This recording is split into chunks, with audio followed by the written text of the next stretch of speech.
Hello, thanks for clicking. I'm Mark Morse, and you're watching Week in Retrospect, Episode 3. I created this series as a way to not only talk about vinyl, which is my primary passion, but to talk about other things in my life, such as books, films, just daily occurrences in my life. Because I have so many interests and there's so many things I want to share, and that's what this is all about. But I always start with the vinyl so my vinyl community friends can watch that first. So let's get started with some of the records I've been listening to this week. I got two records this week. Both reissues that I've been meaning to get for some time. The first is David Bowie's Scary Monsters and Super Creeps. This is one of my all-time favorite Bowie records. I think it came out in 1980. I was so excited to get it. I could not believe how much I love this album. I still love it today. I'm not going to go on about this too much because I have a feeling this is going to be part of my Albums I Love series, but I did want to show you some stuff. And it does come with the lyric sheet. It's out here. The one thing that it doesn't have that I wish that it did have is my OG copy, that's just in terrible shape, came with the David Bowie stickers. And, you know, him in the clown getup that I stuck him on my mirror, on my notebooks, just about everywhere. I kind of wish I had those now, and I was hoping when I got this reissue that they'd be in there, but they weren't. But this album has some of my all-time favorite songs on it. It's no game. There's number one and number two, both of them I love. Up the Hill Backwards is one of my favorites. Ashes to Ashes was a big one off this album. Had that famous video that you used to see on MTV all the time. Fashion. One of my favorites on here is Teenage Wildlife. And the next song on side 2 is Scream Like a Baby, possibly my all-time favorite song on this record. This is a great record. I'm not going to talk about it too much now, but I do enjoy it and it sounds great. The other reissue I got is Velvet Underground Loaded. I love the Velvet Underground, one of my very favorite bands, right up there. And this is a great album. This, I believe, is the Rhino reissue. It has so many great songs on it. They call it Loaded for a reason. It is loaded with great songs. Sweet Jane, Rock and Roll. There's a song called New Age on here I love. Oh Sweet Nothing is the last song on side 2. Just a beautiful sounding record and a favorite. I'm so glad to get this back in my collection. These other two records I'm going to show, I didn't get this week, but I have gotten them recently, like probably in the last month or so, but I've been listening to them this week. I've been on a big Neil Young craze lately. This is a reissue of Neil Young's Harvest. Of course, this is his classic record with his big hits, Old Man, Heart of Gold, Man Needs a Maid's on here. I know Marsha P. does not like that song, but I love it. I also got this OG copy of Tonight's the Night, and this is one of his Ditch Trilogy records. I was excited that I was able to get the copy I bought back in the 1970s. I think I got this on eBay. But one of the things I was excited about, it has the cool inner sleeve, but it also has this Hello Waterface insert that I remember so much when I was younger. And it was fun to read through and look at this again.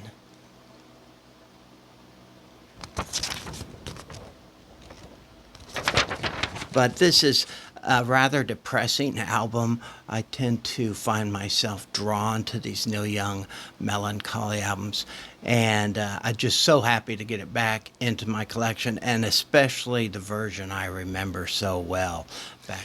One thing I'd like to do, or start making a regular feature of this weekend retrospect videos, is to do shout outs to vinyl community members, and just as a way to share the love. So the first one I want to shout out is Emma at 8 Vinyl Low. She's part of what they call the youngest members of the vinyl community. Just a sweet, beautiful person. Always is encouraging. Always says nice things on my Instagram posts and on my YouTube channel. I just really enjoy her content. We have a lot of similar tastes.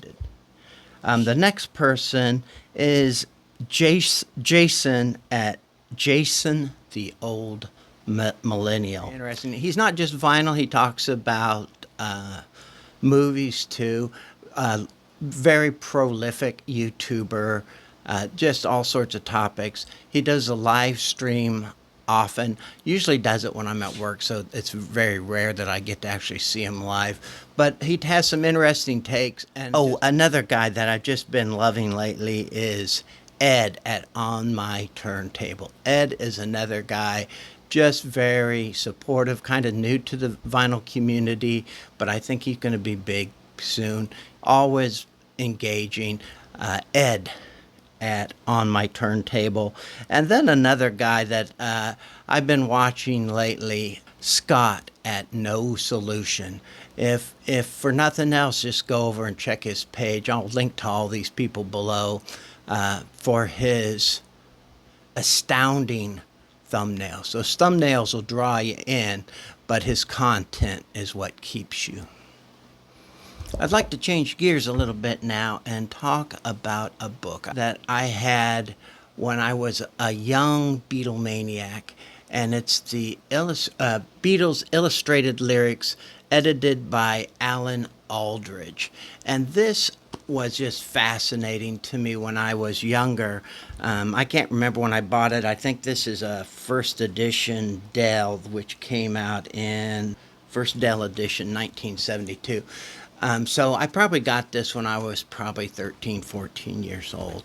And I thumbed through this thing all the time, listened to Beatles records over and over. Just several different artists. Some of them are kind of racy. I remember when I got this and I just bought it over the counter and I started looking through it. I'm like, oh man, maybe I shouldn't have been allowed to get this, because there is some kind of racy stuff in it, especially for a young, overprotected 13-year-old. But some of this art is just astounding. Seems like I'm coming across all the stuff that's going to get my channel taken down right now, but it is full of just great art. There's a list of the artists on the back. I wish the artists were by their works, but I think you have to look it up. I'm trying to find one that isn't so overtly sexual. But, it's this kind of stuff. I think this has been reissued with different covers, maybe more than once. But this is the one that I remember from the 1970s when I was a fledgling Beatlemaniac. And each episode of the Weekend Retrospect, I want to talk about a film. What I hope to do is talk about a film I watched that week. This week I was going to watch a movie called Love Lies Bleeding with my niece Lily. We've kind of made Friday our movie watching night. My TV is gone down. I haven't been able to use it for several weeks. I don't know when I'll replace it, but they have a great TV at their place. And so I was hoping to watch Love Lies Bleeding with Lily, but Friday came around and several things happened that made that impossible. All good things, nothing terrible. But we weren't able to watch it. So I want to talk about an old classic that I have loved since I first saw it in the 1960s as a young boy. And that is It Came from Outer Space, 1953 science fiction classic starring Richard Carlson, Barbara Rush, Russell Johnson, Joe Sawyer. Just a fantastic film. This is the first science fiction monster film I consciously remember ever watching. It was on TV for something, and I was entranced by it. And my life has never really been the same since seeing it. I'm glad the first one I remember is such a classic. It's a Ray Bradbury story, so you know it's going to be good. Barbara Rush is in it. She's the leading lady. I actually have some mugs. This is Barbara Rush, and then that's actually scenes from her from that movie. And I also have the leading man, Richard Carlson mug. I kind of have a mug collection. I didn't realize that until just recently. I'm like, I have a lot of mugs. But I wanted to show those. But Barbara Rush, I was so in love with her and so enamored with her when I was a boy. I'd tell people, I want to marry Barbara Rush. I want to marry Barbara Rush when I get older. Richard Carlson, he was the hero. He was the guy that I wanted to emulate. He was smart. He got the lady. He was kind of a rebel. He had to fight the whole townspeople. They wouldn't believe his ideas. They made fun of him, but he just held his guns. I just loved this guy, and I wanted to emulate him. Kathleen Hughes, and I'll be showing some pictures, but Kathleen Hughes is just a beautiful, beautiful woman. She had a fairly small part in this movie, but man, did they capitalize on her in the marketing department. You see lots of photos of her like she's the main character, but you can see why they did. She's very drop dead gorgeous woman. I'm reluctant to do this, but I'm going to. I have a movie review page. It's called Monster Movie Reviews. And what had happened with it was a very well established page years ago. One day in a frenzy, I decided I did not want to have any more online presence.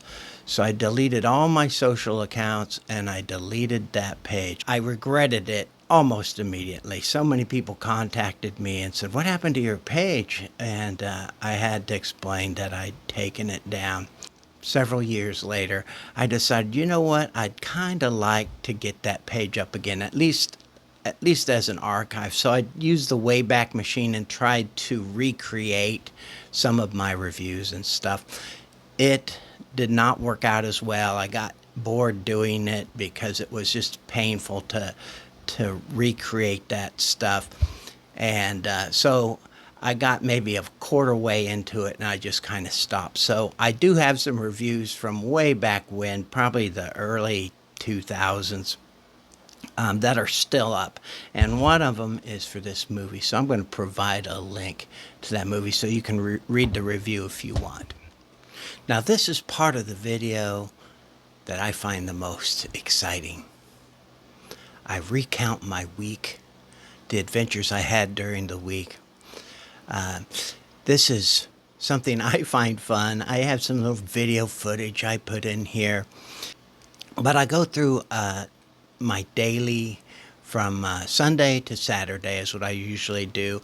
There may be some overlap depending on when I get the video up, but generally it's the past 7 days.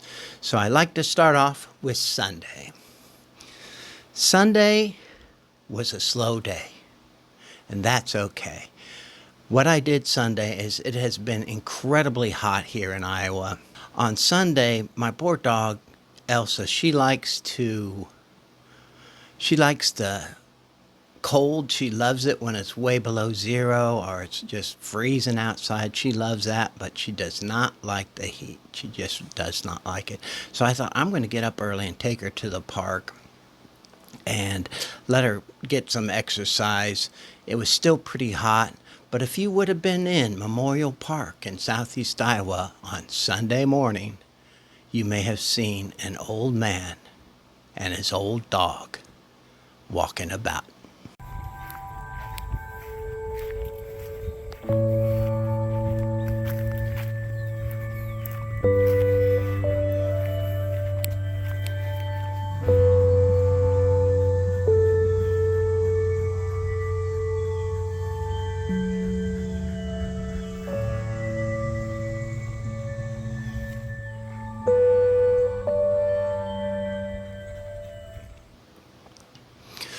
Before Elsa and I left the park that day, got a phone call from my niece Lily, and she was wanting to go to lunch.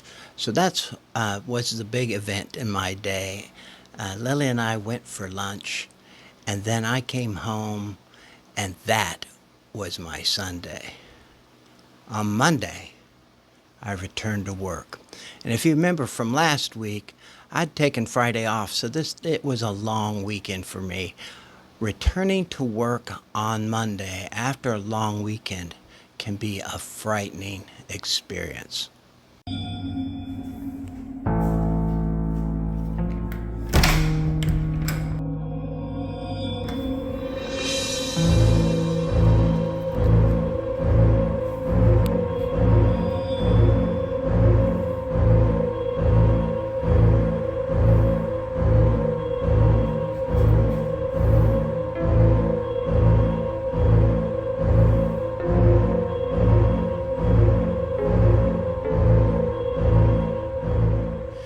I don't remember much else from Monday. It must have been pretty traumatic that my brain blocked it all out. Except Monday is the usual day that my daughter and I have a phone conversation. That's when we have time to talk. She lives in Los Angeles. And I found out two things from her that day, and both potentially very good things. First of all, she was going to visit later in the month, like the 20th of August, but she decided she was coming back August 9th, a Friday, to surprise her mom. And so I was very excited about that, and I had to keep that secret. The other thing that I found out, and there's a lot of things that play into this, so I told her I'm not getting my hopes up. But if certain things happen or don't happen, by January, by the end of her current release, her and her husband may return to the area, may move back to Des Moines, which is the capital of Iowa. It's a place that I lived before Luxie was born. I have family up there. Tiffany knows people up there. Tiffany's her mom. We make frequent trips, so I would be able to see her and her husband Song Win much more often. But I'm not getting my hopes up, so don't worry, Luxie. I'm not getting my hopes up, but I do kind of hope it happens. For Tuesday, I'd kind of like to address people's conception of Iowa. I think when I say I'm from Iowa and you've never been in Iowa or have lived here for any length of time, you may think that Iowa is just one big cornfield and that we all live in cornfields. Well, that's not true. There are a lot of cornfields, though. Yeah, there's a lot of cornfields. I will say, though, within just a few miles of my home, I have a Casey's General Store, have a Dollar General store, Dollar Tree store. There's a Walmart that's open pretty late, not all night anymore, but we got a Walmart, and yeah, so life is pretty happening here. when it's a special occasion and you really want to celebrate, maybe we can go to the local Applebee's. A few other things about Tuesday. Lily's introducing me, trying to get me out of the general genre I enjoy, and helping me find other movies that she likes, and she has me watch them with her. So one that we got this week is Love Lies Bleeding. And I dropped that off to her today. I'd gotten it from Amazon. Like I said, we weren't able to watch it this week, but hopefully we'll be able to watch it next week. The other thing that happened Tuesday was my friend David from Garage Geek. He lives about 10-15 minutes from my daughter in Los Angeles. And later that evening, I got a text message from him saying, "Whoa, we just got a rolling earthquake." Well, I immediately texted my daughter and said, "Did you guys just have a earthquake?" And she called immediately, and she was fascinated. She said, "How did you know it just happened?" Anyway, I felt like I really had my finger on the pulse of LA at that moment, but I told her about David and how he texted me. She was okay. She said it only lasted like 3 seconds. I told her she'd need to get the hell out of there before that whole city plunges into the ocean. So that's why I'm glad she's considering Des Moines in January. Wednesday was a regular work day. I got off work and Lily and I had supper at her house.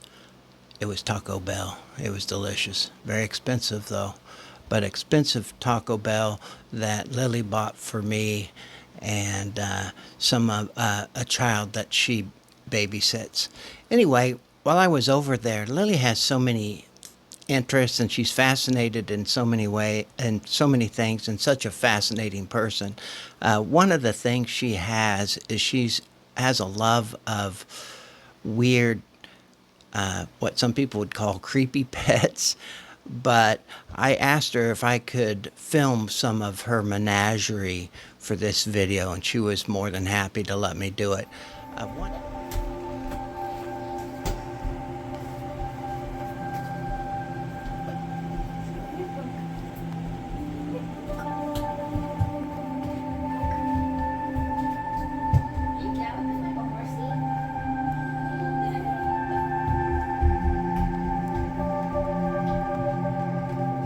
A baby? Yes. What's this one's name? Valentine. Valentine.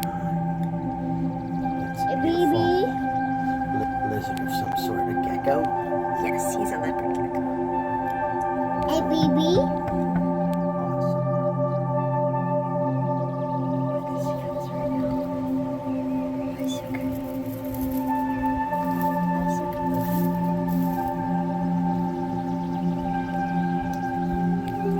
I got that.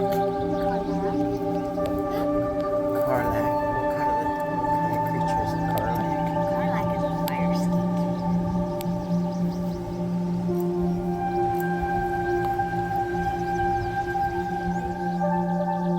Guy tie.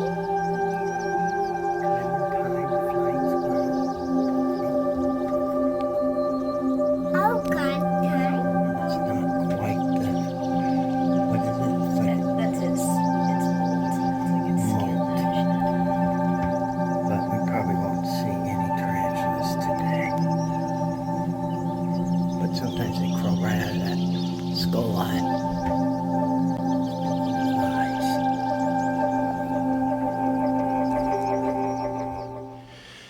So that is a part of Lily's menagerie. She also has black scorpions that you didn't see. She has a couple of these. It's weird to say this, but beautiful tarantulas. They have some beautiful colors to them. I'm terrified of arachnids, so they still scare me, but I can appreciate their beauty. Next time I'll see if I can get her to get her UV light out and she kind of can shine it through the glass and those scorpions glow. She actually had one of her black scorpions had babies recently, and so there's a bunch of little scorpions in there. So after supper, after looking at all of her animals, I watched Lily play a video game called Buldur's Gate for a little bit. And let me tell you, video games are different now than when I played them back in this. This is a lot different than Asteroids.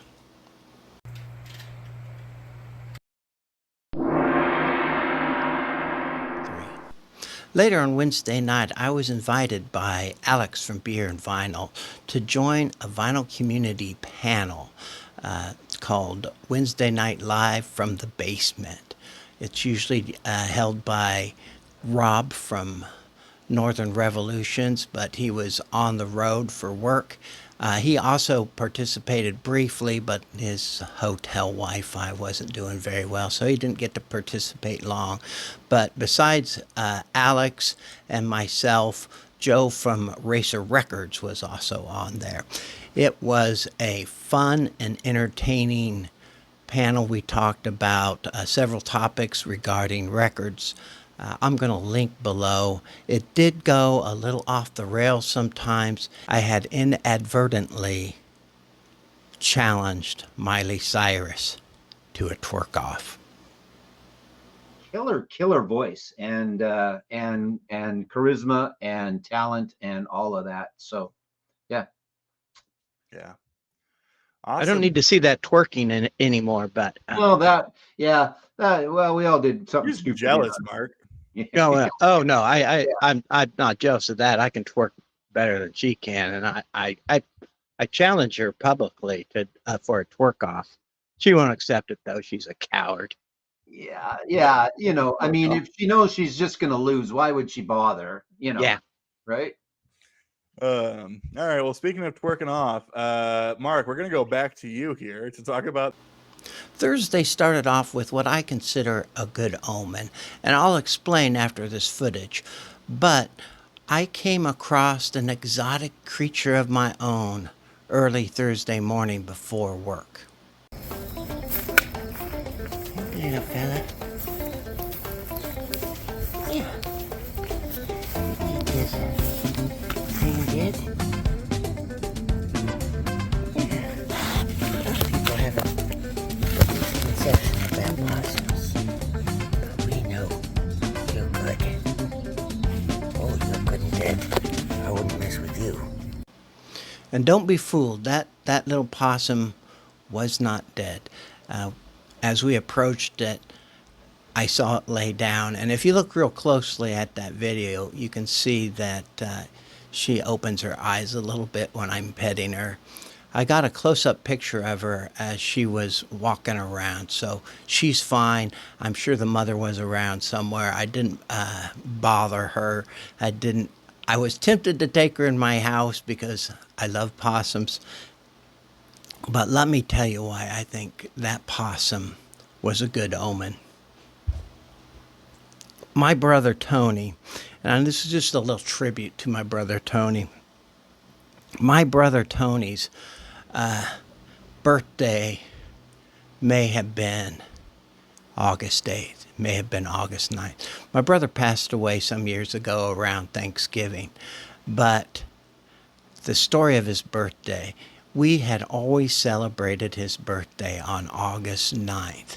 And then for some reason, my brother needed to have his birth certificate. And when he got his birth certificate, on the birth certificate, it said August 8th. My mom swears it was August 9th. Normally I'd say, yeah, mom's right on this. The reason I question it is this had happened once before with my brother Tom. For years, we had celebrated his birthday on April 24th, and then when he got his birth certificate, it turns out he was born April 23rd. So it's just an odd thing that happened in our family. But August 8th is when this possum showed up, which could be my brother's birthday, or would have been his birthday.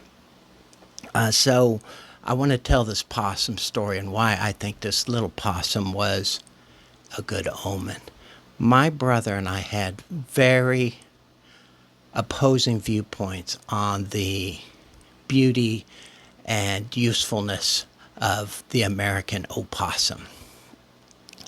I like possums, and my brother Tony was under the conception that possums carried rabies, they were ugly, they were horrible for the environment, they were dangerous to animals and livestock. All untrue. But what happened was I found a picture of a baby possum being washed in a sink one time, and I posted it on Facebook just as a little joke and said, I'm spending Saturday night washing my possum again. Well, my brother Tony thought that was a real thing, and he said he started commenting on this thing and saying, you need to get that thing out of your house. Do you want to get rabies? Do you want your dog to get rabies? And I said, oh no, he seems to enjoy the dog. They play around a lot. And the more I teased him about it, the more angry he became. Then my friend Colby got in on the thread, and she said, hey, are there any more for me? And Colby had always thought of Tony as her second father. Her father and Tony were best friends throughout their entire life, so she knew Tony. And so I said, yes, there's actually a big possum out here with a bunch of little ones on them. I can pick them off as I please. I'll get you a couple. Well, this put Tony into a rage, and he's like, do not mess with that possum. Anyway, this went on for a while, and it tickled me so much that he was so upset. Every couple weeks, I'd post another possum, maybe a bigger possum. I'm like, wow. And I called him Bitey. I got that off the Simpsons monorail episode. I called the big one Bitey. But I said, Bitey's getting bigger. And he would get all enraged again, and I just kept posting more and more pictures. He got so enraged one time, I think he actually unfriended me on Facebook for a while because he was so enraged. He then refriended me, and of course I couldn't help but put up another possum picture. You know, I think it was a possum in a St. Patrick's Day hat or something. I said, well, we're celebrating St. Patrick's Day today, and he got enraged again. And another one of my friends got on there and said, Tony, I'm not sure, but I am pretty sure that Mark is just pulling your leg. Well, then I think it hit Tony all at once that this had been a big old joke that I'd been carrying on forever.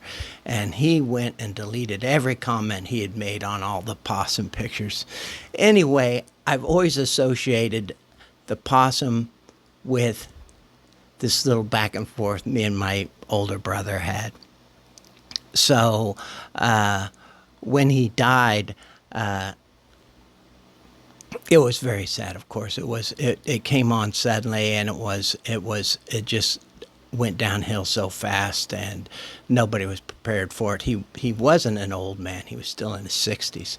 And when I got up that morning, it would have been the birthday that his birth certificate said. Anyway, so I see that little possum on his birthday morning. I like to think that was just a little joke that my brother was playing on me on his birthday. So I want to put up a few pictures of Tony as I'm doing this. He really was an interesting guy, very independent person. He's one of those guys who would get a canoe and he would go every year. He had to have just weeks of alone time, and he would go into the woods.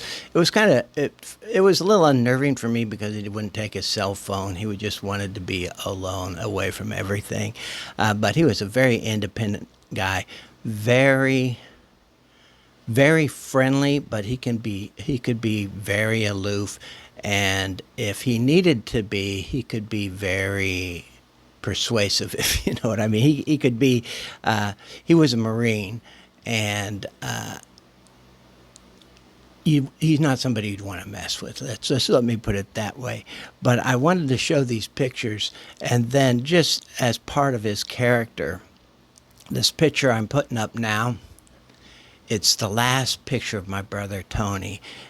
We found it on his digital camera after he'd passed, and it was dated for Halloween. So he'd taken this picture on Halloween, and then he had died in November. So that's the last picture we have of him. I know he looks frail and old, but you can still see that he had his sense of humor, and he had just great character. I just love this guy, and we all miss him very much. Another thing that happened on Thursday while I was at work, one of my workmates named Clay came into my office, and he had seen the Munster mobile called Dragula at a car show in Illinois the past weekend, and he met Butch Patrick, who was the guy who played Eddie Munster in The Munsters. My Parents, An Average American Family by Edward Wolfgang Munster. I have the most wonderful family in the whole world, and we all live in a mansion on Mockingbird Lane. It is a neat place. All the grass is weeds and the trees is dead. Well, he does have a flair for the language. Anyway, while he was meeting Butch Patrick, he sent me a text message and said, "Oh my gosh, I've just met Butch Patrick." And I'm like, "Oh, that's awesome. Get a picture of him."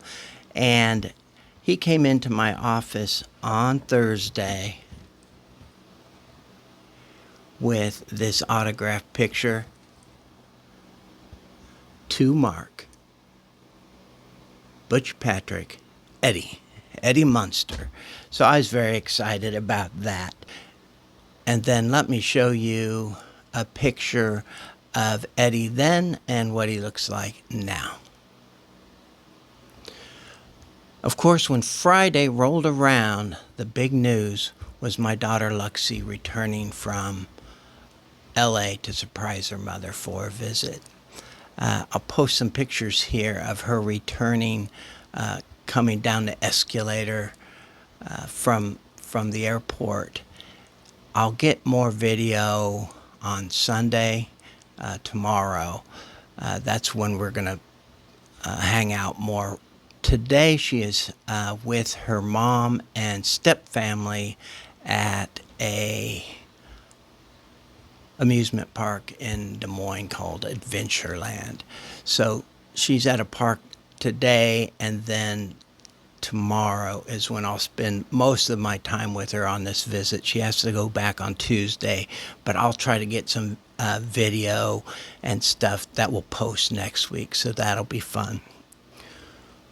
Later Friday night, I went out with some friends, and I was caught in this unscripted, unprepared video at the tavern. We're being recorded. Why, yes, you are. Well, you've caught me on a typical Friday night.